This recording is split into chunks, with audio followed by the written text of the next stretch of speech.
저희가 계속해서 하나님 시리즈 사무엘상 가지고 이렇게 나누고 있습니다. 오늘 11번째 시간인데요.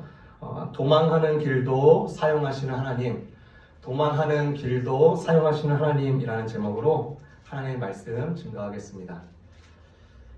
전에 나왔던 이 17장의 내용은요, 다윗과 골리앗의 내용입니다. 우리가 잘 알다시피 다윗이 하나님의 힘을 얻고 하나님의 이름 가운데 그 물매를 돌렸고, 또 그 날아가는 그 물매가, 그 돌이 마치 하나님께서 불어주시는 바람에 의해서 한 번에 그 골리앗을 승리하고, 그리고 나서의 이후의 이 내용입니다. 그래서 저희가 마지막 때에 나눌 때는요, 나에게는 어떤 종류의 골리앗이 있습니까? 이렇게 질문을 나눴습니다. 환경적으로 나에게 어떤 골리앗이 있는가, 혹은 내 내면적으로 이 갈등의 속에서 어떤 골리앗이 있는가, 이렇게 질문해 보았습니다. 그래서 사실 보이는 골리앗이 더 무서운 것이 아니라 보이지 않는 골리앗이 더 무섭다. 보이는 적보다 더 골치 아프고 교묘하고 악랄하기 때문에 이 보이지 않는 골리앗이 더욱더 무서운 것입니다. 그래서 이 사울은요, 이제 다윗을 보면서 자아 의지와 질투심과 이기심을 가지고 그 다윗을 죽이기로 결심을 합니다. 그 결심하는 가운데 이 19장에 드러나서 하나님께서 이 도망하는 자의 모습을 통해서 어떻게 일하시는가, 세 가지를 우리에게 주시는 메시지를 나누고자 합니다. 첫 번째, 하나님이 주시는 우리에게 교훈은요, 도망의 동기를 분별하라는 것입니다. 도망의 동기를 분별하라. 다윗이 골리앗을 무찌르고 나서 이제 사람들이요, 다윗을 바라볼 때 이 눈빛이 달라지고 대우가 달라집니다. 그리고 노골적으로 이제 노래를 지어서 만들기 시작하는데요. 사울은 천천히요, 다윗은 만만히요 라고 하면서 다윗을 축혀 세웁니다. 사울이 이것을 못마땅하게 여깁니다. 그러면서 점점 이 다윗이 강해지고 또 이 자를 죽이기 위하여서 살인교사를 꾸밉니다. 험악한 전투를 이 다윗에게 보내서 내가 이 자를 죽여야겠다. 그런데 그 전투를 보냈음에도 불구하고 다윗은 가는 곳마다 승리가 있었다. 그러니까 이 사울은 점점 더 코너에 밀리는 것 같았어요. 그래서 18장 28절에서 29절은 이렇게 말을 합니다. 그런 다윗을 보면서 사울은 여호와께서 다윗과 함께 하시는 것을 알았습니다. 사울은 자기 딸 미갈이 다윗을 사랑하는 것도 알았습니다. 그래서 다윗을 더욱 두려워하게 되었습니다. 사울은 평생토록 다윗의 원수가 되었습니다. 참 재밌지 않습니까? 하나님에 의해서 사용되고 사람들에게 인정받는 이 모습이 정말로 아름답고 박수쳐도 되는 모습인데, 오히려 이런 것 때문에 그래서 다윗을 더욱 두려워했고 평생의 원수로 삼기 시작했다. 그의 결심을 갖는 것입니다. 그래서 다윗을 그 무기병참장으로 삼았을 때에 이를 언제든지 죽이고자 했을 때 그의 날카로운 창으로 던져서 그의 몸을 벽에다 꽂아버릴 그 시도를 두세 차례 합니다. 그런데 몇 번이고 그 기회를 넘깁니다.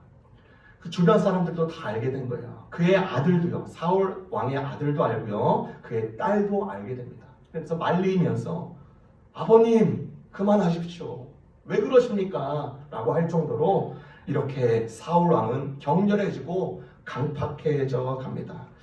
왜 사울은 주변 사람들도 심지어 이 가족들도 만류할 정도까지 이렇게 갔을까?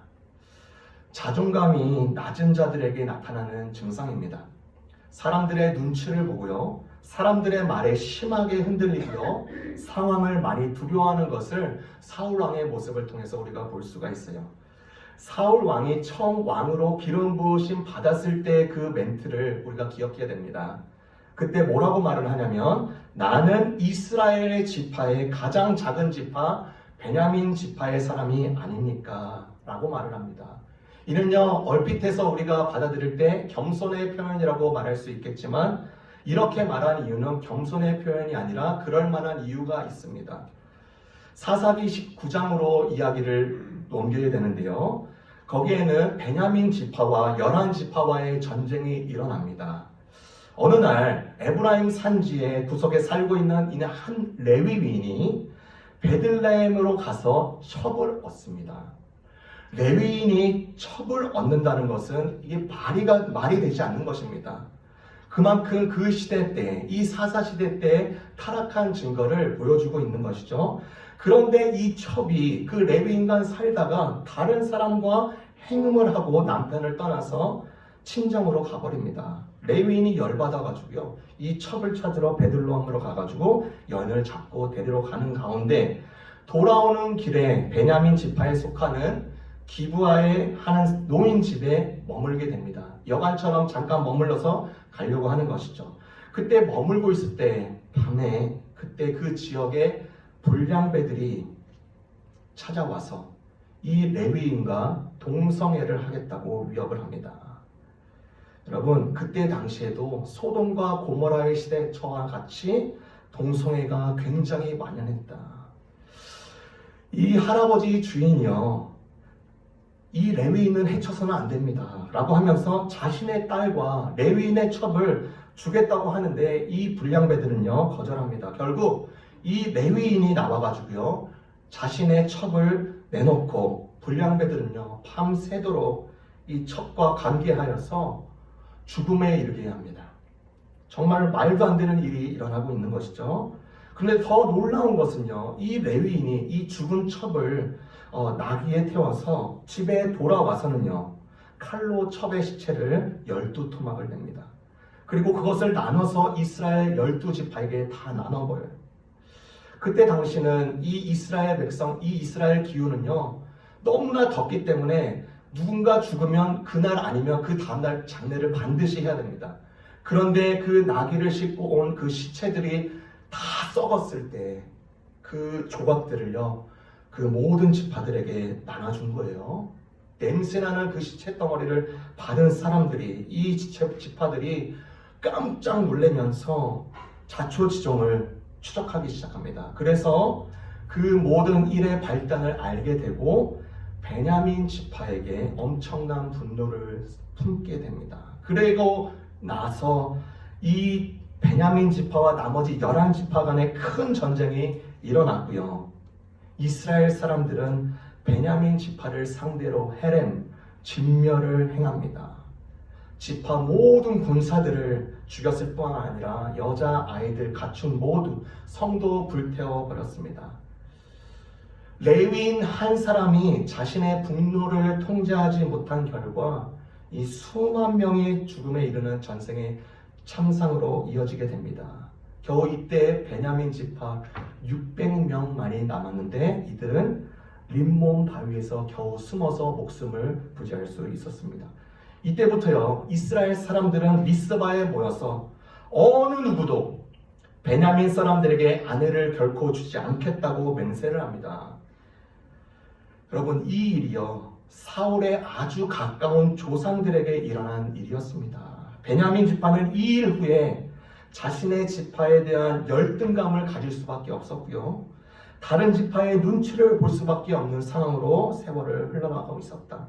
사울은 자신의 할아버지, 아버지 또 다른 베냐민 사람들로부터 이런 치욕적인 전쟁 이야기를 수차례 들었고 그렇게 자라왔습니다.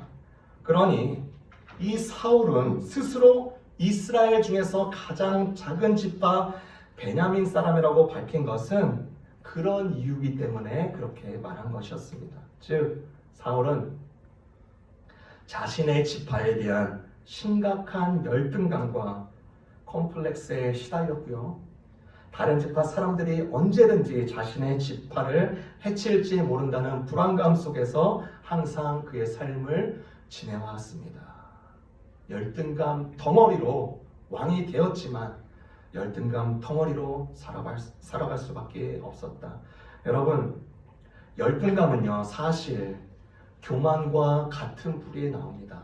그러니까 교만과 열등감은 같은 어원이고요. 그 나오는 형태는 열등감과 교만이라는 이 다른 형태로 나오지만 그 뿌리는 같다. 그러니까 즉 열등감에 사로잡힌다. 그 자는 교만한 사람이다라고 봐도 되는 것입니다. 여러분 성경에서 잠언 16장 18절에 뭐라고 말합니까? 교만은 패망의 선봉이다. 교만은 패망보다 훨씬 앞섭니다라고 우리에게 강력하게 도전하고 있습니다. 오늘 본문은요, 사실 다윗이 도망하는 내용으로 나와오고 있지만 사실 다윗 혼자 도망하는 삶이 아니라 사실 이 본문은 두 도망자의 이야기입니다. 누구요? 사울과 다윗. 사울은 하나님으로부터 점점 멀어지며 도망하고 있고요. 다윗은 사울에게서 도망하여 피해 있지만 하나님을 그래도 붙들려고 합니다. 사울은 사람을 쫓으나 하나님을 쫓지 않습니다. 그런데 다윗은 사람에게 쫓겼으나 하나님을 그 가운데서도 쫓는 삶을 살기로 결정합니다. 사울의 도망의 동기는요, 열등감과 질투에서 비롯되었고 다윗의 도망의 동기는 하나님의 훈련하심 속에서 이 도망을 받아들이기로 결정한 것입니다. 여러분, 테스트와 템테이션이 있습니다. 여러분, 시험과 유혹을 어떻게 분별할 수 있을까요? 주어가 누구인지 대입해 보면 알 수가 있습니다. 이 시험을 하나님이 주시는 것이라면 이것은 테스트가 됩니다. 그런데 이 시험이 사단이 주는 것이라면 그때는 템테이션, 유혹이 됩니다.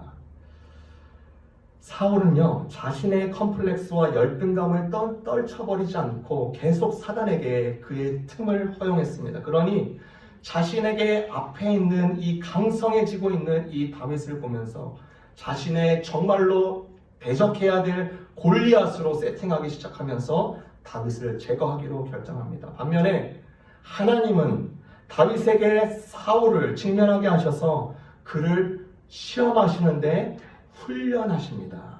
테스트하십니다. 이 두 도망자의 동기는 확연히 다릅니다. 한 명은 하나님으로부터 계속 멀어지는 도망자요, 한 명은 위기 속에서도 하나님께 계속 나아가는 도망이었습니다. 우리 스스로 질문해 볼 수 있습니다. 나는 하나님으로부터 멀게 하는 동기가 내 안에 있는가? 나는 하나님을 향하여서 어떻게든 가까이 하려는 내 마음의 중심이 토대가 되어 있는가? 다윗은요, 이런 마음을 지키면서 사울을 직면하게 하셨지만 이것은 나에게 하나님께서 주시는 시험이다, 테스트라고 받아들이면서 그 가운데 마음을 지키기로 결정하셨습니다. 이 마음, 동일한 이 은혜가 이 다윗이 했던 이 마음 지킴이 우리에게 있기를 주님의 이름으로 축원합니다. 두 번째는요, 우리에게 교훈하시는 것은 도망하는 길에 사람을 붙여주신다는 것입니다. 도망하는 길에 사람을 붙여주신다. 다윗이 이제 점점 강성해지고 모든 전투에서 승리를 하자 사울 왕의 아들이었던 요나단도 이 다윗을 인정하면서 좋아하고 인정하고 친한 친구로서 지내기 시작합니다. 그리고 사울 왕이 예전에 약속한 대로 다윗이 승전했기 때문에 그의 딸 미갈도 그의 와이프로 주었습니다. 근데 이제 사울 왕의 그 극심한 그 분노와 컴플렉스와 열등감 속에서 다윗을 대적으로 삼기 시작할 때 요나단과 이 미갈이요, 다윗을 요리조리 빠져나갈 수 있도록 길을 내줍니다. 도망갈 수 있도록요. 저는 이 메시지를 보면서 우리나라가 생각이 났습니다. 우리나라 역사가 생각이 났습니다. 우리나라는요, 반만년, 5천년의 유구한 역사 속에 외세의 크고 작은 위협들과 침략을 받았는데 그 횟수가요, 931회입니다. 혹은 936회로 보는 사람도 있습니다. 그러니까 약 1000번이니까 우리나라는 5년에 한 번꼴로 외세의 침략을 받아왔습니다. 전체적으로 한두 번 침략을 받아도 힘든데 1000여 번의 침략을 받은 나라, 얼마나 우리나라가 혹독한 시험과 훈련을 받았는지요? 하나님께서 우리나라를 불쌍히 여겨주셨다고 생각합니다. 실제로도 이러한 주님께서 도와주심에 확증된 내용들이 많습니다. 위기 때마다요, 하나님은요, 이 나라에 기독교의 정신을 가진 지도자들을 붙여주셨습니다. 여러분 잘 아실 거예요. 조만식, 김교신, 함석헌, 김구 선생님, 이분들이 다 기독교 정신을 가지고 이 사람들을 격려하면서 가르치고 역사의식을 그대로 고수할 수 있도록 힘쓰신 분들입니다. 우리나라가 역사적으로 문화적으로 쫓기면서 누릴 때 의식 있는 지도자를 하나님께서 붙들어 주셔서 붙여주셔서 위기에서 벗어날 뿐만 아니라 새로운 나라로 설 수 있도록 그들 자신이 징검다리 역할을 온전히 감당했습니다. 김구 선생님이요, 그의 글 내가 원하는 우리나라의 한 대목입니다. 나는 우리나라가 세상에서 가장 아름다운 나라가 되기를 원한다. 가장 부강한 나라가 되기를 원하는 것이 아니다. 내가 남의 침략에 마음이 아팠으니 내 나라가 남을 침략하는 것을 원치 아니한다. 오직 한없이 가지고 싶은 것은 높은 문화의 힘이다. 문화의 힘은 우리 자신을 행복하게 하고 나아가서 남에게 행복을 주기 때문입니다. 지금 우리에게 부족한 것은 무력이 아니요 경제력도 아니다. 인류가 현재 불행한 근본 이유는 은희가 부족하고 자비가 부족하고 사랑이 부족한 이유 때문이다. 이 마음만 발달이 되면 현재의 물질력으로도 수십억 명이 다 편안히 살아갈 수 있을 것이다. 인류의 이 정신을 배양하는 것은 오직 문화이다. 여러분 2022년 우리가 뉴스로 매스컴으로 매체를 통하여서 우리가 똑똑히 보고 있지 않습니까? 우리나라가요 어떻게 드라마가 온 세계에 영향을 미칠 수가 있을까? K-팝이라고 해서 어떻게 영향을 미칠 수가 있는가? K-푸드라고 해가지고 영향력을 어떻게 그렇게 부릴 수 있을까? 김구 선생님의 이 메시지가 마치 예언처럼 하나님께서 사용해 주시고 하나님께서 우리나라가 위기가 있을 때마다 그런 사람들을 붙여주셔서 온 민족들을 구원해 주시고 또 하나님의 사랑을 입을 수 있도록 도와주신 것입니다. 우리나라가 국가 부도를 맞이할 때가 있었습니다. 여러분 TV에도 굉장히 시끄럽게 나왔죠. 국가 부도, 국가 파산에 직면할 때 이때 1997년부터 2001년까지 국제금융구제기구에다가 이제 돈을 빌리기 시작합니다. 그러면서 심각한 위기 속에서 사람들이요 국가를 그의 등어리에 어깨에 짊어지기 시작합니다. 1997년 IMF 구제금융 요청 당시에 대한민국이 이 부채를 갚기 위해서 국민들이 자신이 소유하던 금을 나라에게 자발적으로 희생정신으로 내어놨습니다.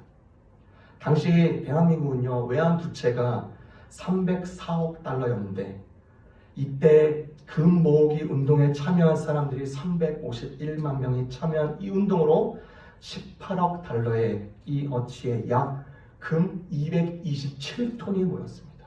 어느 누구나라도 이렇게 할 수 없는 이 행동, 이 자발정신, 그 다음에 희생정신, 국가가 도망하는 길에도 정말로 그 자본의 압력에 의해서 그 부도 직면에 의해서 도망하는 그 위기 속에서도 하나님은요 사람들을 다 불러주셔서 그 위기를 붙여주시고 그 나라를 다시 한번 일으킬 수 있도록 그 위기를 넘어가게 해주셨습니다. 여러분 아하방 때 이야기입니다. 아하방 때 그때 당시에 하나님을 대적했던 무리들이 굉장히 많았습니다.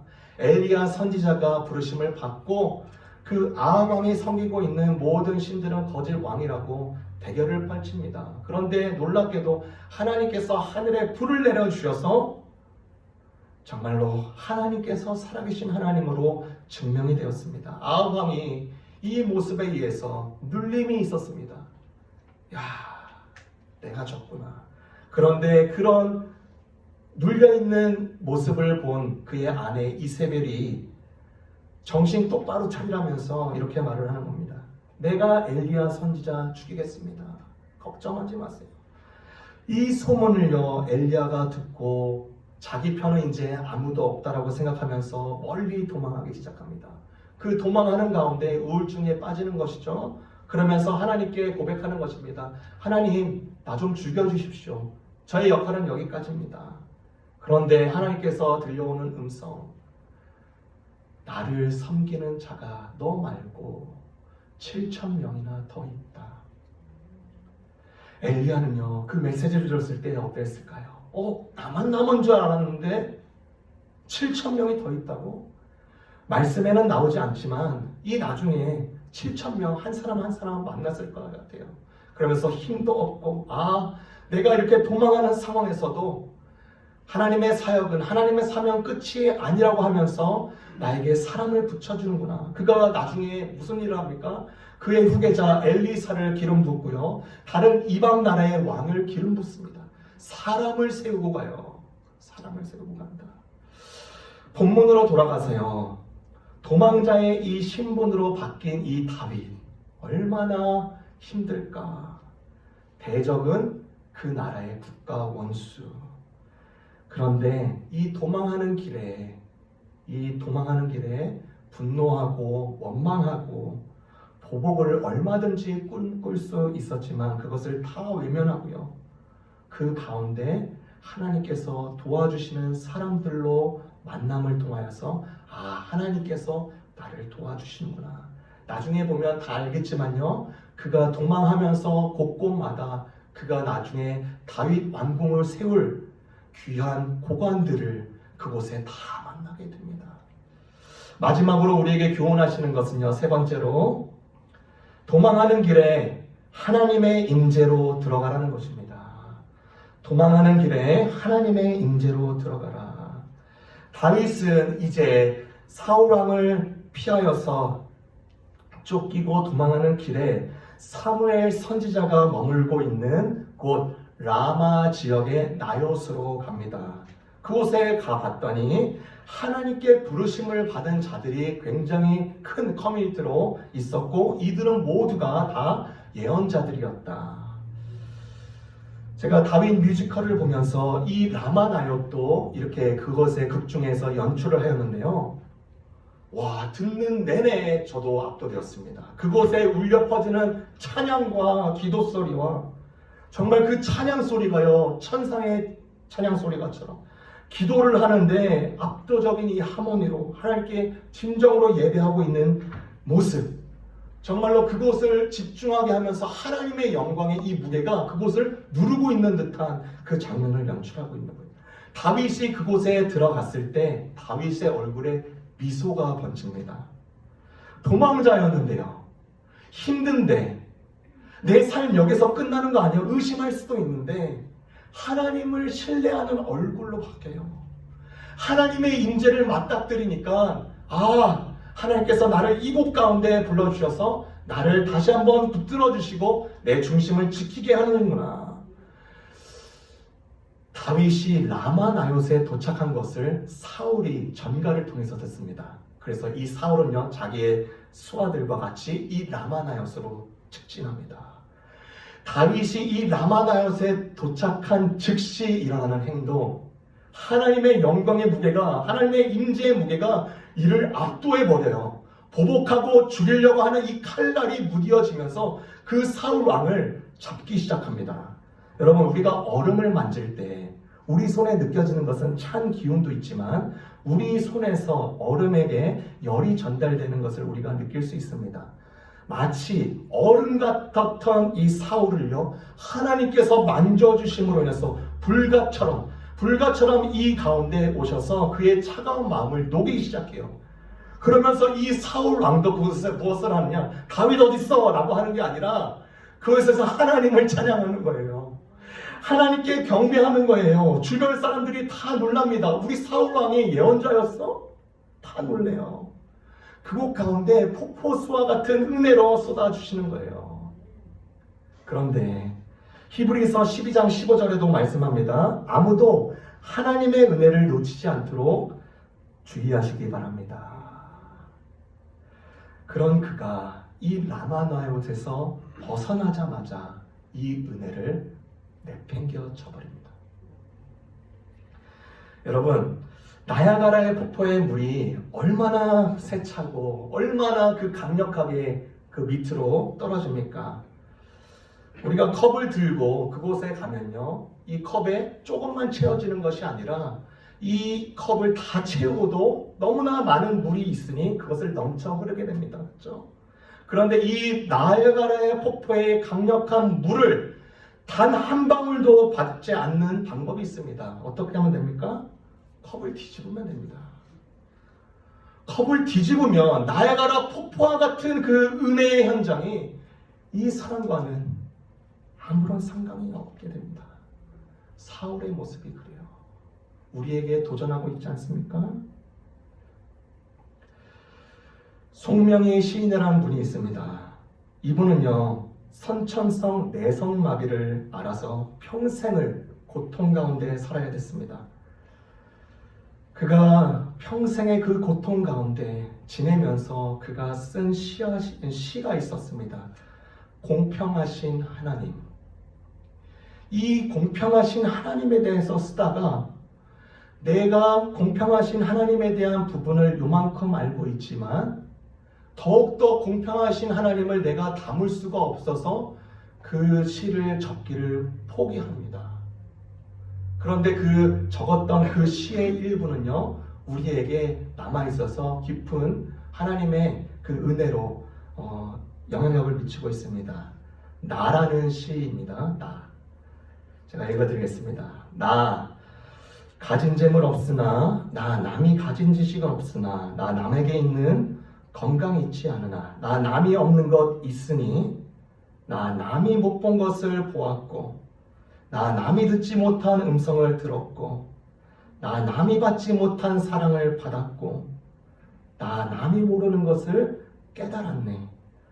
공평하신 하나님이 나 남이 가진 건 나 없지만 공평하신 하나님이 나 남이 없는 것 갖게 하셨네. 여러분, 선천성 내성마비로 그의 삶을 포기하려고 하고 사람들의 손가락질을 받고 그의 삶을 세상과 단념하면서 도망치고 싶었고 그의 삶을 포기하고 싶었지만 그곳에 하나님과의 깊은 자리에서 대면한 자의 이 고백, 임재를 붙들고 하나님을 묵상하는 가운데 터져나온 이 찬양의 시. 여러분, 도망하는 자가 있습니까? 여러분은 어떤 상황에 지금 도망하고 있나요? 사람들과의 관계로 인하여서 도망하고 있습니까? 자녀 교육이 안 돼서 여러분의 삶을 도망하고 있습니까? 혹은 재정적인 압박으로 인하여서 도망하고 있습니까? 여러 번 스스로 삶을 되돌아볼 때 자기 자신을 용서하지 못하기 때문에 자기 삶으로부터 도망하고 있나요? 그 도망하는 길에 하나님께서는요, 그 도망의 동기를 주의 있게 살펴보시며 그 가운데서도 하나님은 신실하시기 때문에 사람들을 붙여주시고요, 또 그 도망하는 길에도 하나님의 임재는 활짝 열려서 내가 너와 만나고 싶다, 내가 너의 목소리를 듣고 싶다, 나의 손을 잡고 일어나 걷자 라고 말씀해 주시는 하나님이 저와 우리의 하나님이 되심을 믿음으로 선포하며 그런 은혜가 있기를 주님의 이름으로 축원합니다. 기도하겠습니다.